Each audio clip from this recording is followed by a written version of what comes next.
네, 안녕하세요. 저는 햇살콩이라는 이름으로 사역하고 있는 김나단입니다. 네, 아내 김현선 선교사와 같이 사역하고 있고요. 사랑하는 웸에서 2021년 11월 15일 SNS를 선교지로 파송을 받았습니다.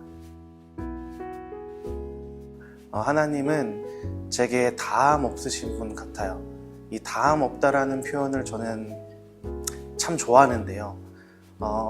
하나님께서 이렇게 죄인인 나를, 그러니까 하나님을 알아가면 알아갈수록 저는 되게 부족하고 그리고 죄인임을 깨닫는데, 그럼에도 불구하고 자녀 삼아 주시고 구원을 선물로 주신 것, 그것을 생각해 볼 때 하나님의 사랑은 참 다함 없다.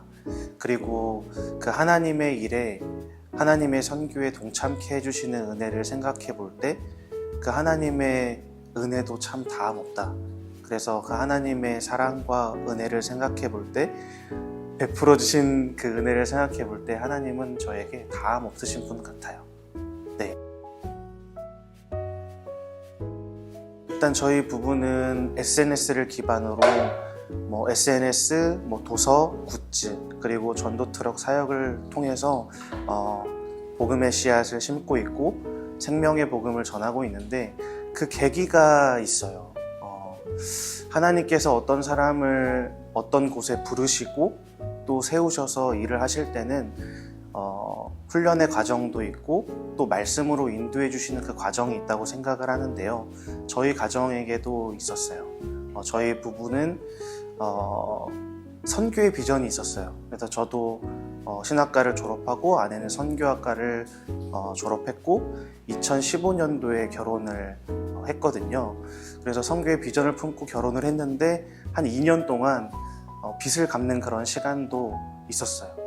그 시간 동안 하나님께서 어떻게 보면 청지기로 사는 삶, 자족하고 감사하는 그 재정의 훈련을 시키시기도 하셨는데요. 그때쯤에 이 SNS를 하나의 선교지로 보여주셨어요. 이 SNS 안에 너무나 많은 사람들이 있는 거예요. 요즘에 교회 청년들이 없어져 간다, 다음 세대가 걱정이다 라고 많이 이야기를 하는데, 이 안에 너무나도 많은 다음 세대와 청년들이 있는 것을 보게 됐어요. 근데 어느 순간 그게 저한테 좀 진지하게 다가왔어요. 근데 그 안에는 비기독교적인 메시지들도 많고 인본주의적인 메시지들도 많고, 내가 최고다, 내가 내 인생을 결정한다, 내가 내 인생의 주인이다, 동성애 괜찮다, 심각한 거예요. 그래서 왜 이곳에 이렇게 사람들이 많은데 하나님의 말씀은 없을까? 하나님의 말씀과 그 진리가 왜 선포되지 않을까에 대한 그 질문이 저에게 좀 진지하게 다가왔고, 그럼 우리가 어떻게 하면 이곳에 하나님의 말씀을 전할 수 있을까 고민하기 시작했어요. 그래서 저는 글을 쓰고 아내는 그림을 연습해서 하나의 작품을 만들어 보자. 그때 SNS의 특징을 굉장히 많이 연구했어요. 사람들이 어려운 글은 안 읽는구나, 그냥 스킵해버리는구나. 그럼 그 짧은 시간에 어떻게 하면 효과적으로 복음을 전할 수 있을까? 그렇게 생각하다가 생각한 게 짧은 글에 복음의 메시지를 의미 있게 담아서 예수님의 사랑이 따뜻하니까 그 따뜻한 사랑을 그림으로 표현해보자. 그렇게 작품을 만들기 시작한 거죠. 네, 그래서 하나씩 업로드하기 시작했고, 햇살콩의 뜻이 그거거든요. 그러니까 누군가의 마음, 어두웠던 그 마음 가운데에 햇살과 같이 하나님의 말씀이 심기워지고 그 안에 자라나고 또 열매 맺길 원하는 그런 저희의 소망함을 담아서 햇살콩 사역이 시작됐죠. 네, 그렇게 시작됐는데 사실 이걸 지속할 수 있을까에 대한 그런 고민은 있었어요. 그러니까 2015년도에 결혼하면서 햇살콩 사역을 저희 가정적으로는 시작했는데, 제가 사랑하는 웸에 온 게 행정간사로 일을 시작한 게 2017년이거든요. 근데 그때도 햇살콩 사역을 하고 있었어요. 병행을 하고 있었어요. 근데 아까 말씀드렸다시피 이 사역을 지속할 수 있을까에 대한 고민, 그리고 주변을 돌아보니까 같이 시작했던 동역자들, 사람들 결혼하고 생계로 다 하나 둘씩 그만두기 시작하는 거예요. 이게 수익 창출이 되는 게 아니거든요. 그러다 보니까 우리는 이걸 언제까지 계속할 수 있을까? 하나님께서 우리를 이곳에 정말 부르셨을까? 그 부르심에 대한 그런 기도의 시간이 있었죠. 네. 그래서 하나님, 저희를 정말 이곳에 부르셨다면, SNS를 통해서 하나님께서 기뻐하는 일을 이루시길 원하신다면, 그리고 그곳에 우리를 부르셨다면 부르심에 대한 좀 확증을 주세요, 말씀을 주세요 라고 기도하는 시간들이 있었어요. 그러다가 우리 매일 성경으로 묵상하잖아요. 열왕기 말씀을 지나고 이제 신약으로 넘어가기 전에 시편 말씀을 묵상할 때였어요. 시편 73편 마지막 절, 이제 28절 말씀에 하나님을 가까이함이 내게 복이라, 주 여호와를 나의 피난처로 삼아 주가 행하신 모든 행적을 내가 전파하리이다 라는 말씀이 있는데요. 아, 그렇구나. 그 자주 보았던 그 말씀이 제게 좀 특별하게 다가왔어요. 아, 하나님을 전하는 것이, 하나님을 가까이 하는 것이 내게 복이구나. 그리고 하나님을 가까이 하게 하는 것이 복이구나. 세상이 말하는 그 복과는 너무나도 다른, 그러고 그 마지막 부분의 말씀, 주가 행하신 모든 행적을 내가 전파하리이다. 저는 그것을 SNS에 우리가 복음을 전하길 원하시는구나, 전파하길 원하시는구나 라고 하나님의 응답으로 받아들였어요. 그래서 아내에게 말했어요. 우리 어떤 일이 있더라도 포기치 말고 계속 가보자, 계속 해보자. 그렇게 이제 지속해 오다가 2021년도 저희의 사역을 귀하게 봐주신 웸에서 저희를 SNS 선교사로 이렇게 파송해 주신 거죠. 네, 예수님의 은혜입니다. 보람된 순간은 너무 많아요. 왜냐하면 생명이 이렇게 살아나고 복음이 전해지는 그 모든 순간이 참 의미 있고 보람되거든요. 그리고 SNS라는 어떤 그 특징을 갖고 있기 때문에 그 DM 메시지로 참 많은 분들이 메시지를 보내주세요. 하루에도 40통에서 50통 정도의 그 메시지를 받거든요. 그럼 그 메시지 중에 참 감사한 메시지들이 많아요. 이렇게 오늘 메시지를 통해서 참 은혜 받았고 이렇게 살아가기로 결단했습니다. 그런 모든 하나하나가 다 기억에 남고 다 보람되고 하나님의 은혜라고 생각을 하는데요. 그 중에 좀 극적으로 이렇게 하나님의 일하심을 봤던 경험이라고 할까요? 이렇게 기억나는 게 있어서 잠깐 나누고 싶은데요. 하나님의 선물이라는 책을 아내랑 같이 집필하고 있었을 때였어요. 한 새벽 1시 정도 되었을 때인데 밤늦게 이제 메시지가 하나 온 거예요. 근데 보니까 어떤 한 자매인데 20대고 성경에 대한 갈급함이 있어서 어디서 이렇게 성경 공부를 했나 봐요. 시간이 조금 지났는데 오늘 이제 알게 됐다는 거예요.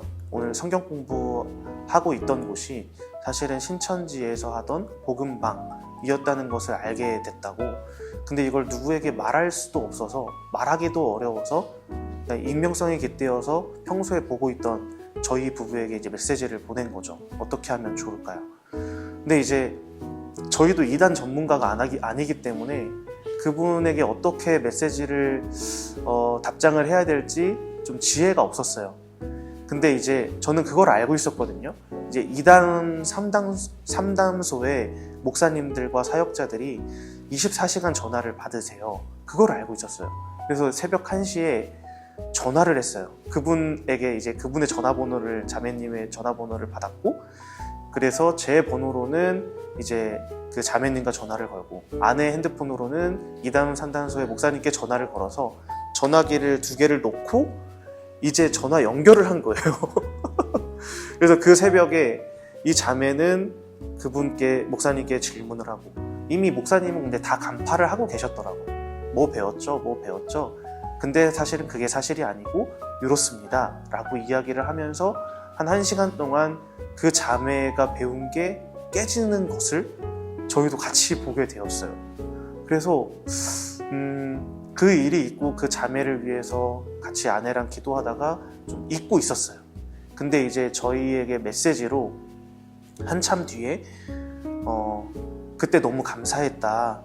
지금은 신천지가 아니라 일반 교회, 건강한 교회를 다니고 있고, 그리고 그때 이담 상담소 목사님을 통해서 근처 지역의 이담 상담소에서 다시 교육을 받고 이렇게 건강한 신앙을 갖게 됐다 하면서 고맙다고 이제 카톡 선물하기로 선물을 보내면서 메시지를 이렇게 보내준 거예요. 그때 너무 감사했어요. SNS를 하나의 통로로 하나님께서 이렇게 한 생명을 살리시기도 하는구나. 그때는 좀 극적으로 이게 좀 느껴져서 저에게도 오랫동안 지금까지도 기억에 남고, 그래서 그 메시지 오는 거, 한 사람이 용기 내서 보내는 그 메시지를 그냥 흘려보내면 안 되겠다 라는 생각을 더 가지게 됐죠. 하나님께서 보내주시는 사람이라고 생각하고, 그래서 일일이 다 답장을 지금도 하고 있어요. 제주도 저희가 2021년도 11월 15일 날 파송을 받았다고 했잖아요. 저희의 사역을 SNS라는 그 사역지, 그 선교지를 웸에서 인정해 주시고 우리를 이곳에 부르셨다는 그 부르심을 다시 한번 하나님 앞에 확인하면서 더욱 힘있게 사역을 이어나갈 것을 엄청 기대했어요. 저희 부부는 완전 들떠 있었죠. 기대감으로. 그런데 그 달에, 파송받은 그 달에 우리 그 첫째 딸 예은이가 이제 발달적으로 조금 어려움이 있다는 것을 그때 알게 됐어요. 그래서 이제 선천적으로 사회성의 이제 결여를 갖고 태어나는 이제 자폐 스펙트럼이라는 것이고,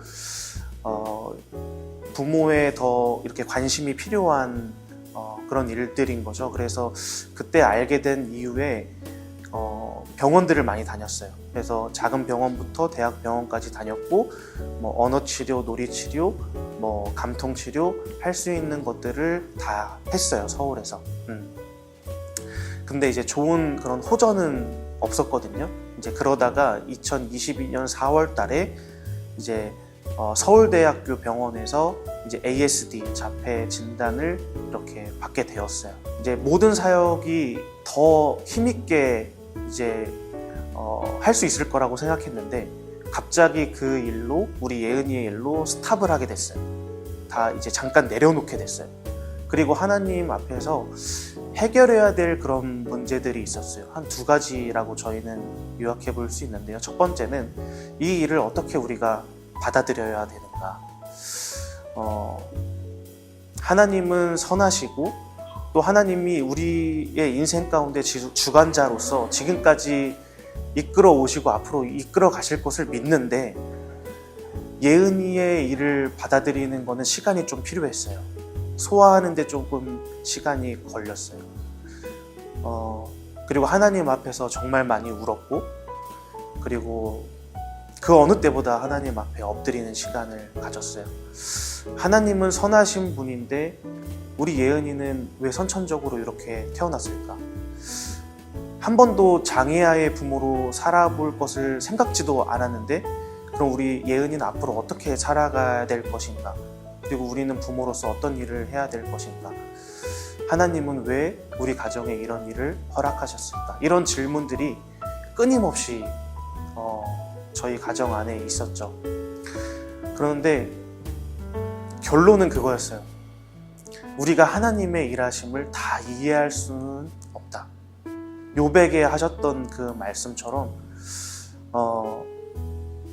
내가 이 땅의 기초를 놓을 때 너는 어디에 있었느냐 물어볼 때 욥은 대답할 수가 없었잖아요.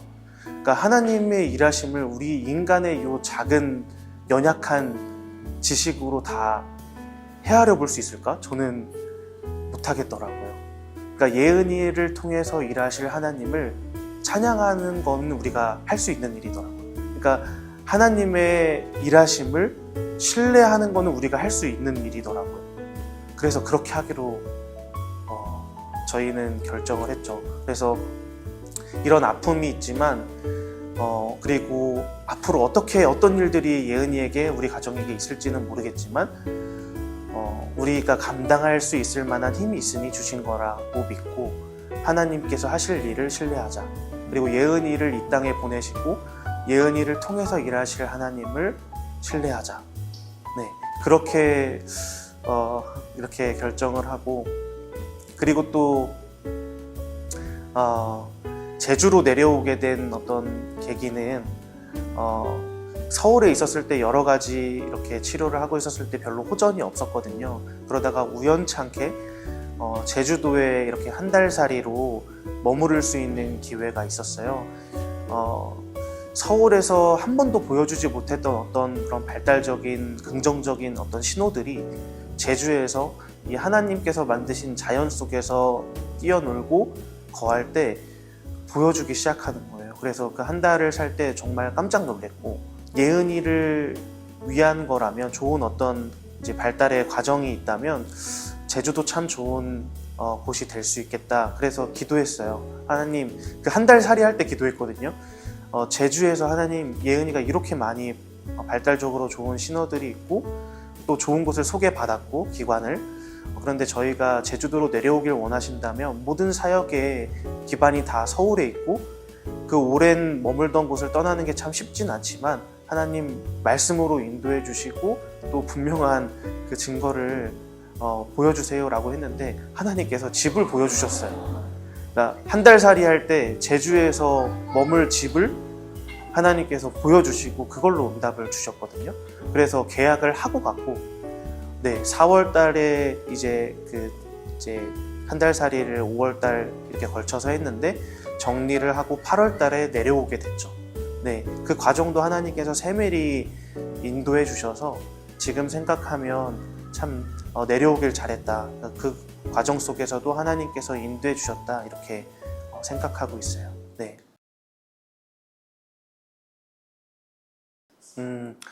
일단 그 2022년도 이제 8월 8일 날 저희가 제주도에 내려왔거든요.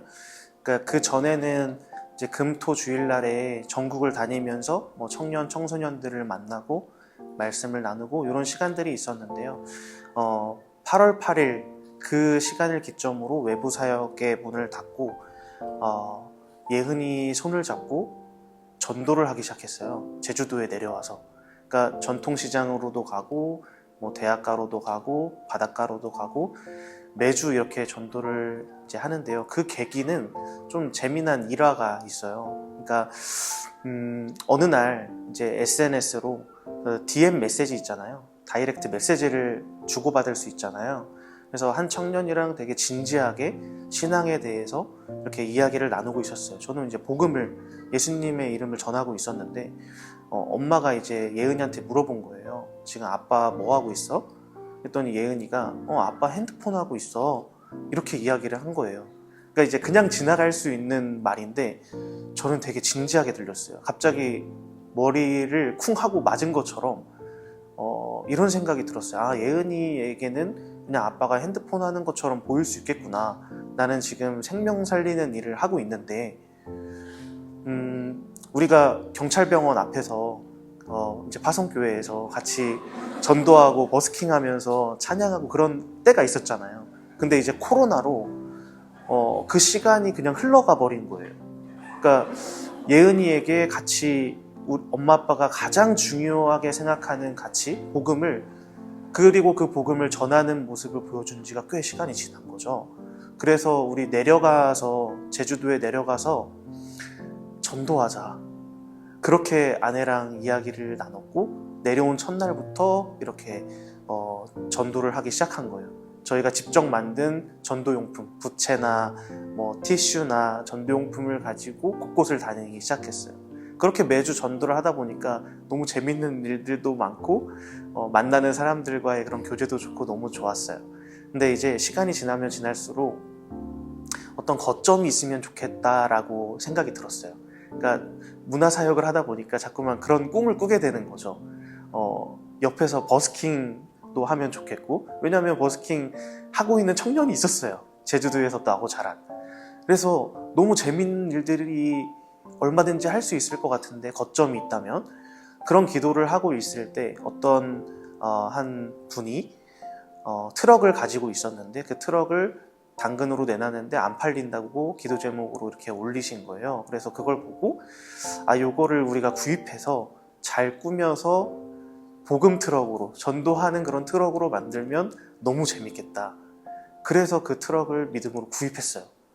그리고 겨울 내내 이제 2013년도 겨울 내내 꾸미고 그래서 트럭을 보면은 그 트럭 겉면에 복음의 메시지들을 담았거든요. 네, Jesus always be with you.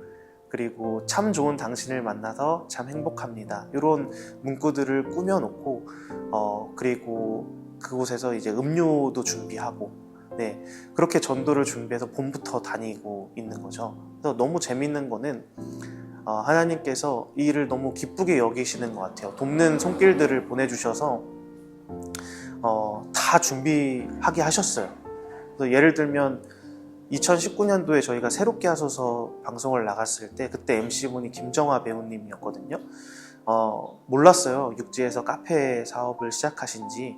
근데 이제 남편분과 카페 사업을 하시는데 몇 년 만에 이제 이 제주에서 전도 트럭을 준비하고 있다는 이 소식을 보시고 연락이 오셨어요. 혹시 뭐 필요한 거 있으세요? 선교사님 뭐 이렇게 트럭에 필요한 거 있으면 저희가 보내드리겠습니다. 그래서 지금까지 저희가 커피도 만들고 뭐 아이스티도 만들고 여러 가지를 만드는데요. 모든 재료와 레시피를 다 보내주고 계세요. 지금 창고에 가면 저희 그 재료들이 다 있거든요. 그래서 하나님께서는 그 전도를 너무 기뻐하셔서 이렇게 전도 트럭을 준비하게 하셨고 지금 계속 다니고 제주 곳곳을 다니고 있는데요. 제주 지역에 있는 교회들과 연합해서 전도하기도 하고요. 아까 이야기했듯이 육지에서 선교팀이 내려와서 작년 여름에도 그렇고 올 여름에도 너무나 재밌게 같이 전도했어요. 그래서 전도 끝나고 어떤 청년은 사실 저 이렇게 20몇 살인데 노방전도 처음 해봅니다 라고 이야기할 정도로 이 하나의 거점을 통해서 처음 전도하게 되는 영혼도 있고 또 이 전도 여정을 통해서 만나게 하시는 영혼들도 있고 너무 재밌는 일들이 이렇게 일어나게 되는 것 같아요. 그래서 전도 트럭을 다니면서 노방전도 하잖아요. 근데 가는 곳을 계속 가니까 관계를 맺게 되더라고요. 그러니까 노방 관계 전도라고 생각해요. 그래서 가는 아이들을 주기적으로 계속 그곳을 가면 그 만났던 아이들을 또 만나거든요. 그러면은 지난주에 교회 가기로 했었는데 교회 갔어? 이렇게 물어보기도 하고 그 관계가 계속 이어져서 너무 즐거운 것 같아요. 그래서 재밌는 전도 트럭에서 뭐 버스킹도 하고 그리고 뭐 곳곳을 다니면서 전도하는데 많은 분들이 같이 동참하셨으면 좋겠어요. 이 영상을 보시는 분들도 어떤 일이지? 한번 궁금하시면 제주도에 내려오세요. 내려와서 같이 전도하고 그리고 이 기쁨을 함께 누렸으면 좋겠어요. 네. 힘들었던 순간 뭐 여러 가지가 있는데요. 뭐 다 견딜만 했고요. 다 참을만 했고요. 근데 이제 뭐 어떤 사람이 협박 전화를 한 적이 있어요. 저희의 어떤 주소나 뭐 다 안다. 그때 이제 웸에서 사역할 때였거든요. 그때 이동성 목사님이 계셨나? 아무튼 저희 뭐 간사님들이랑 같이 일을 하고 있는데 갑자기 전화가 와서 예은이 일을 해야겠다. 그냥 그랬어요. 전화해가지고 뭐 저희가 사는 곳, 뭐 사역하는 곳 다 알고 있는데 예은이가 앞으로 고개를 못 들고 다니게 하겠다. 그렇게 이야기하면서 결국 이제 금전적인 거를 끝에서 요구를 했거든요. 그러니까 우리가 SNS를 사역하면서 우리의 정보가 노출되고 뭐 연락처 이런 거 노출되는 거 예상은 했지만 너무나도 갑자기 어느 날 갑자기 이런 전화를 받게 되니까 너무 놀라서 이제 집에 뛰어가서 그때 이제 예은이가 엄청 어렸었거든요. 그래서 괜찮은지 확인하고 그날 이제 전화번호를 바꿨던 그때 이제 경험이 있어요. 그래서 제가 얼굴이 하얗게 질렸던 경우가 이제 별로 없는데 아내가 말하기를 그날은 정말 제 얼굴이 너무 하얗게 질려서 왔었다 이렇게 이야기를 하거든요. 근데 뭐 그런 경우도 있고 뭐 다양한 힘든 점이 있는데 그 영적으로 생각해 보자면 저희가 맨날 말씀을 SNS에 올리잖아요. 그리고 하나님의 말씀 묵상을 올리는데 때로는 그 올렸던 묵상과 말씀이 저를 칠 때가 있어요. 그러니까 내가 그 말씀대로 살아내지 못할 때, 그러니까 나는 그렇게 묵상을 해서 올렸는데 다 같이 그렇게 삶을 살아내자고 권면하면서 올렸는데 나는 그렇게 살아내지 못하고 있음을 발견할 때 그 간극이 보일 때 좀 힘들더라고요. 그래서 늘 기도해요. 이 올리는 말씀대로 잘 살아낼 수 있는 사람이 되길 원합니다. 저부터 그렇게 살아내는 사람이 되고 또 오늘 올리는 이 말씀이 누군가의 영혼에 닿아서 그 사람도 그 은혜대로 그 삶의 자리에서 살아내기를 원합니다. 청년들의 고민을 들어보면 첫 번째가 비전과 앞으로 내가 어떻게 살아갈 것인가에 대한 문제, 그리고 뭐 이성 교제와 결혼의 문제, 이게 거의 대부분의 고민이더라고요. 근데 이 비전의 문제에 있어서, 그리고 하나님의 꿈을 꾸는 거에 있어서 먼 나중 일, 그리고 내가 나중에 이뤄야 되는 일이 저는 아니라고 생각을 해요. 그러니까 나중 일이 아니라 현재와 밀접하게 관련이 있고 맞닿아 있다고 생각하는데요. 현재 하나님께서 보게 하시고 듣게 하시고 마음에 품게 하시고 또 기도의 자리로 가게 하는 것이 있다면, 부담감으로 주시는 게 있다면 그것을 잘 간직하고 그것으로 하나님 앞에서 정말 기도하면서 하나님의 꿈을 꾸셨으면 좋겠어요. 그렇게 조금 용기 있게 하나님이 주시는 마음을 잘 간직하고 품어서 용기 있게 걸음을 내딛어 봤으면 좋겠어요. 가장 가치 있는 일이잖아요. 그리고 한 번 삶을 사는 이 땅에서의 삶을 어떻게 하면 가장 가치 있게 보낼 수 있을까 생각해 보면 복음 전하는 일이고 또 선교하는 일이잖아요. 네. 그래서 만약에 지금 하나님께서 그 꿈을 보게 하시고 듣게 하시는 것이 있다면 물론 삶이 퍽퍽하고 삶을 살아가느라 뭐 일을 하느라 그것을 놓칠 때가 있을 수도 있겠지만 그것을 꼭 기억해서 하나님의 꿈을 꾸셨으면 좋겠어요. 그래서 선교의 걸음을 어떤 모양일지는 잘 모르겠지만 꼭 걸어가셨으면 좋겠습니다. 네. 그 길은 결코 외로운 길도 아니고 하나님께서 기뻐하시는 길이고 가장 가치 있는 길입니다. 일단 말씀 중심이라는 게 너무 좋았던 것 같아요. 그러니까 다른 무엇보다 매일 성경을 중심으로 한 그 말씀을 통한 교제가 가장 좋았고, 그래서 어디에 있든지 다 하나의 영으로 통한다는 게 가장 좋았고, 그리고 너무 따뜻했고 가족과 같은 그런 느낌이었고, 장점은 또 하나는 이게 같은 길을 걸어간다는 느낌을 너무 많이 받았어요.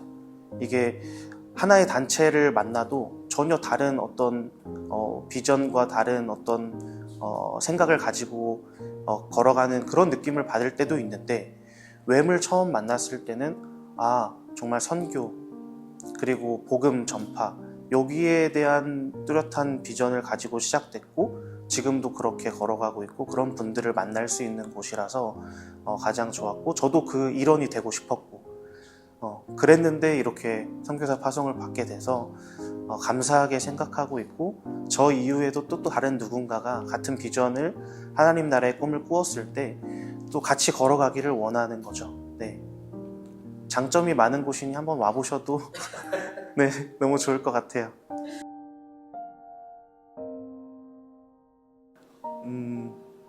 저에겐 웸이란 동로자 같아요. 같은 길을 걸어가는 사람. 그래서 외롭지 않고 그냥 같은 길을 걸어간다는 그 자체만으로, 그 존재 자체만으로 격려가 되고 위로가 되고 힘이 되는, 그래서 멀리 떨어져 있어도 생각하게 되고 기도하게 되고, 그리고 또 만났을 때는 그동안 있었던 하나님의 은혜에 대해서 이야기하느라고 너무나도 즐거운, 그래서 같은 길, 본향을 향하여서 같이 걸어가는 동로자라고 이야기를 하고 싶습니다.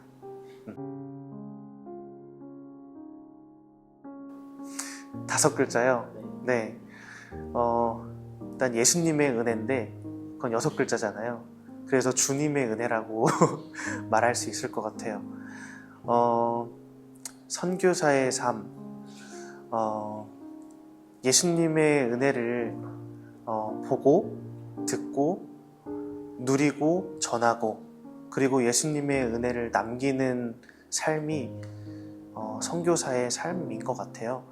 그 조나단 봉크가 이야기했듯이 하나님의 선교하시는 하나님의 구원의 역사에 우리는 동참할 뿐인 거죠. 그리고 동참할 수 있는 기회를 주신 하나님, 이렇게 부족하고 연약한 나를 하나님의 그 구원의 역사의 일에 동참하게 해주시는 그 은혜가 주님의 은혜인 거죠.